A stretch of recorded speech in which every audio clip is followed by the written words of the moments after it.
Cuentan los sabios del deporte que esta Navidad, 2 jugadores del Valencia Basket y 2 deportistas del Proyecto FER iban a conocer a unos prestigiosos entrenadores que les iban a dar una clase inolvidable.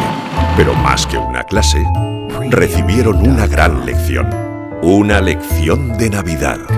Antonio, Lorena, Alberto y Raúl, 4 deportistas de la Asociación Aderes, fueron sus mentores por un día. Perdona, que llego tarde hoy. Pero no les enseñaron a mejorar su técnica de lanzamiento. ¿Qué va? Estaban ahí para recordarles algo imprescindible en el deporte.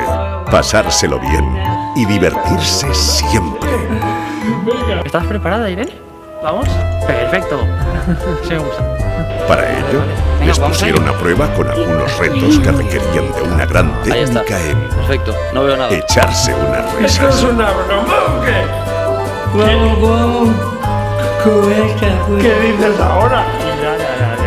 Al larguero con el balón de rugby. Primero te tienes que sentar en tiro libre y tirar de espaldas. Vale. Tirar de espaldas. Toca un poco.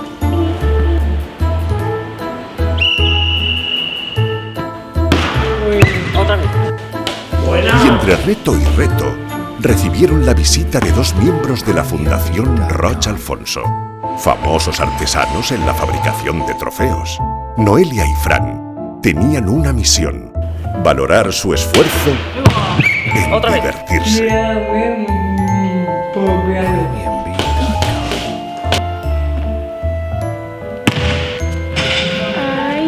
Venga, va, hay que meterlo. Te tienes que dar en el interior, ¿sí? Vale. ¡Bien! ¡Vamos! Es así, ¿no? ¡Vamos! ¡Vamos, Alberto! ¡Vamos! ¡Dentro!